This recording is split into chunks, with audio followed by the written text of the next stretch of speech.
علیکم ورحمۃ اللہ وبرکاتہ. وعلیکم السلام ورحمۃ اللہ وبرکاتہ. کیا آپ سب خیریت سے ہیں؟ الحمدللہ ہم سب اچھے ہیں.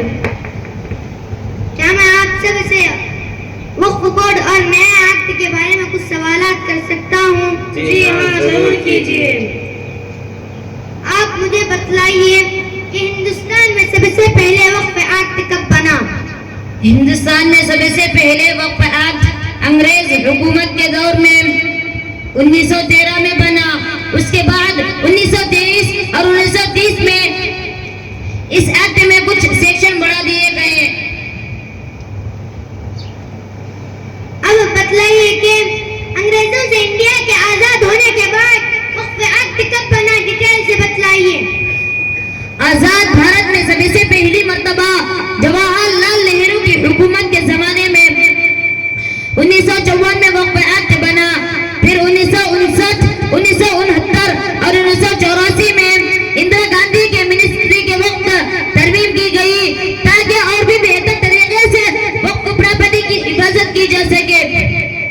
لیکن افسوس ہے کہ اس ایکٹ کے بعد بھی وقف پراپرٹی اور زمینوں کی حفاظت نہیں ہو سکی، جس کی وجہ سے آل انڈیا مسلم پرسنل لا بورڈ اور جمعیت علماء ہند کی کوششوں سے نرسمہا راؤ کی حکومت کے زمانے میں وقف ایکٹ 1995 بنا. لیکن اس ایکٹ میں بھی مسلم تنظیموں کی بہت ساری مانگوں کو پورا نہیں کیا گیا. پھر 17 سال بعد 2013 میں مسلم تنظیموں کی کوشش سے اور خاص طور پر کہ رحمان جو اس وقت تک کے منسٹر آف مائنارٹی تھے ان کی کوشش سے اور سونیا گاندھی جو اس وقت تک کانگریس پارٹی کے چیئر پرسن تھی ان کی خاص توجہ سے ایک مضبوط ایکٹ 2013 بنا اور اب تک یہی 2013 کا ایکٹ لاگو یعنی اپلائی ہے. یہ بھی بتلائیے کہ وقف کا مطلب کیا ہے؟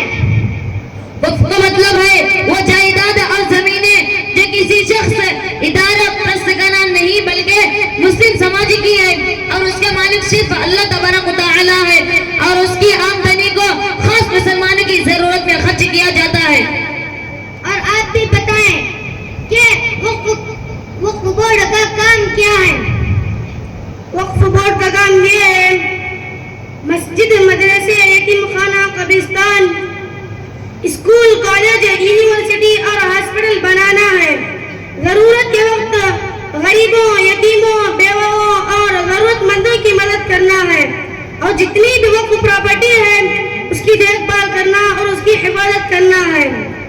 یہ بھی بتائیں کہ وقف بورڈ کے پاس کتنی پراپرٹی اور زمین ہے؟ سجل کمیٹی کی رپورٹ کے مطابق تقریباً 9 لاکھ ایکڑ زمین وقف بورڈ کے پاس ہے. میری آخری بات بتائیں کہ بہت سارے پولیٹیکل لوگ اور خود ہمارے پی ایم نریندر مودی کہتے ہیں وقف کا ذکر قرآن و حدیث میں نہیں ہے، تو کیا قرآن و حدیث میں وقف کا ذکر ہے؟ بتلائیے.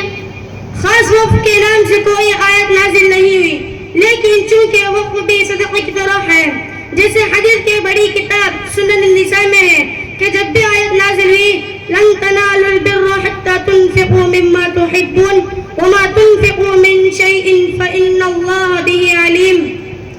ترجمہ: تم بھلائی حاصل نہ کر سکو گے یہاں تک کہ اپنی پسندیدہ چیز اللہ کی راہ میں خرچ نہ کرو.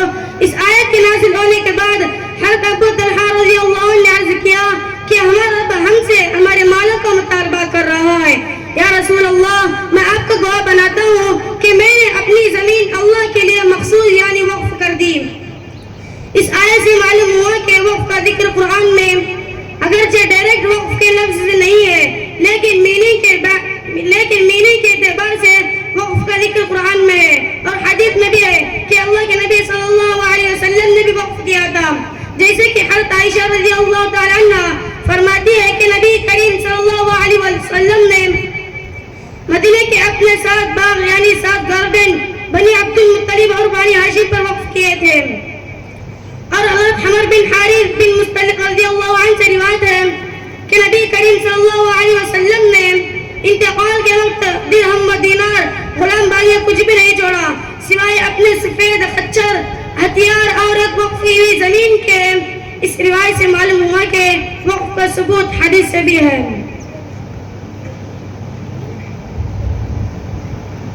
عبد الباری بھائی، کیا میں بھی آپ سے کچھ سوال کر سکتا ہوں؟ جی کیوں نہیں، ضرور کریں. انشاءاللہ میں آپ کے سوالوں کا جواب دینے کی پوری کوشش کروں گا. تو بتائیں کہ مودی گورنمنٹ کے منسٹر آف مائنورٹی مسٹر کرن رجیجو نے پارلیمنٹ میں نیا بل لاتے ہوئے کہا کہ وقف بورڈ پر مافیا نے قبضہ کر رکھا ہے اور نیا بل پبلک کے فائدے کے لیے لایا جا رہا ہے. اس بل سے عورتوں اور غریبوں کو فائدہ ملے گا اور وقف پراپرٹی کی صحیح طریقے سے حفاظت ہوگی. آپ کا اس بارے میں کیا خیال ہے؟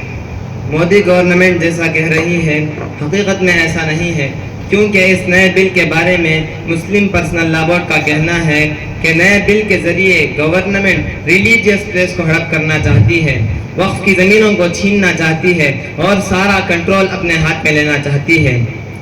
کیونکہ اس نئے بل میں ایسے سیکشن بڑھائے گئے ہیں کہ جس سے وقف بورڈ کی حیثیت اور پاور ختم ہو جائے گی، جس کے بارے میں آپ ابھی سنیں گے. تو بتائیں نئے وقف ایکٹ کی پہلے سب سے بڑی ترمیم بتلائیے. نئے وقف ایکٹ میں یہ ہے کہ چاہے سینٹرل وقف بورڈ ہو یا اسٹیٹ وقف بورڈ ہو، اس کے ممبر میں اب سے غیر مسلم بھی ہوں گے، بلکہ وقف بورڈ کا چیف ایگزیکٹو غیر مسلم بھی بن سکتا ہے. اسی طرح وقف بورڈ کا CIO غیر مسلم بن سکتا ہے. تو محترم حضرات، اب سوال یہ ہے کہ جب گرودوارا کمیٹی اور ہندوؤں کی جو مندر وغیرہ کی کمیٹی ہے اس میں کوئی مسلمان ممبر نہیں بن سکتا، تو پھر مسلمانوں کے وقف بورڈ میں ہندو ممبر بلکہ اس سے بڑھ کر چیف ایگزیکٹو کیوں کر بن سکتا ہے؟ تو اس ترمیم سے پتہ چلتا ہے کہ حکومت کا مقصد اس ترمیم سے وقف بورڈ میں بہت سارے غیر مسلموں کو ممبر بنا کر وقف بورڈ کو کمزور کرنا ہے. نئے وقف ایکٹ کی دوسری ترمیم بتلائیے. نئے وقف ایکٹ میں ہے کہ وقف کی جائیداد یعنی پراپرٹی کو کس طرح استعمال کیا جائے، اس سے مسجد بنایا جائے کہ قبرستان بنایا جائے یا کچھ اور، تو اس کا فیصلہ وقف بورڈ نہیں بلکہ حکومت یعنی گورنمنٹ کرے گی. حالانکہ اسلامی شریعت میں وقف کا یہ رول ہے کہ وقف کرنے والے نے جس مقصد کے لیے اپنی زمین وقف کی ہے تو وہ اسی کے لیے ہوگی.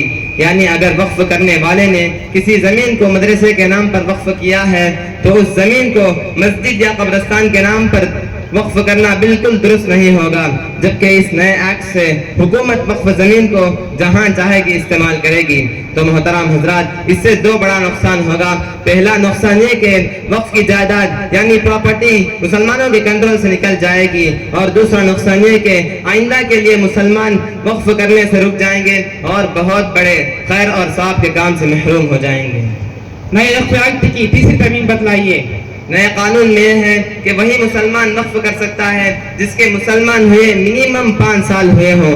حالانکہ یہ بھی شریعت کے خلاف ہے، کیونکہ اسلام میں غیر مسلم میں وقف کر سکتا ہے. اس ترمیم سے مسلمان ہونے کے بعد بھی مسلمان وقف نہیں کر سکتا. اس سے ایک مسلمان کو عبادت اور ثواب کا کام کرنے سے روکنا ہے، اور خود ہندوستان کے ایکٹ 27 کے خلاف ہے، کیونکہ ہندوستان کے قانون کے 27 ایکٹ میں کہا گیا ہے کہ ہر شخص کو اپنے مذہبی اور خیراتی مقصد سے ادارہ اور ٹرسٹ اور خود اس کا انتظام چلانے کا اختیار ہے. تو اس نئے قانون سے مسلمانوں کو عبادت کرنے سے روکنا ہے، جو کہ شریعت کے خلاف ہے اور خود ہندوستان کے لاء کے خلاف ہے. نئے وقف ایکٹ کی چوتھی سب سے خطرناک ترمیم بتلائیے. نئے وقف بل میں یہ ہے کہ وقف بورڈ کے پاس جس جائیداد یعنی پراپرٹی کی رجسٹریشن سرٹیفکیٹ نہیں ہے اور وقف نامہ نہیں ہے تو وقف کی وہ زمین اور پراپرٹی کو حکومت اپنے کنٹرول میں لے لے گی. جبکہ یہ رول ہمارے اسلام کے خلاف ہے، کیونکہ ہمارے اسلام کے حساب سے وقف کرنے کے لیے لکھ کر دینا، رجسٹریشن کرانا ضروری نہیں ہے، بلکہ صرف زبان سے کہہ دینا کافی ہے کہ یہ زمین میں نے وقف کی ہے. تو محترم حضرات، اس نئے قانون کے حساب سے جو مسجدیں، قبرستان، مقبرہ، درگاہ اور یتیم خانہ جو 400 یا 500 سال پرانی ہیں ان کا کوئی ریکارڈ وقف بورڈ کے پاس نہیں ہے. تو اس نئے قانون کے حساب سے یہ ساری زمینیں حکومت کے قبضے میں چلی جائے گی، اور بہت سارے مدرسے، مساجد، قبرستان، درگاہ، یتیم خانہ اور ہاسپٹل مسلمانوں کے کنٹرول سے نکل جائیں گے اور گورنمنٹ قبضہ کر لے گی، کیونکہ ان سب کا ریکارڈ وقف بورڈ کے پاس نہیں ہے. تو محترم حضرات، ان سب ترمیموں سے پتہ چلتا ہے کہ حکومت کا مقصد نئے وقف ایکٹ کے لانے سے وقف زمینوں کو ہڑپ کرنا ہے اور بس. جی عبد الباری بھائی، جی عبد الباری وجہ جیسے آپ نے کہا ہے بالکل صحیح ہے، لہٰذا دعا کریں کہ اللہ تبارک و تعالی وقف زمینوں کی حفاظت عطا فرمائے، آمین۔ السلام علیکم ورحمۃ اللہ وبرکاتہ۔ وعلیکم السلام ورحمۃ اللہ وبرکاتہ۔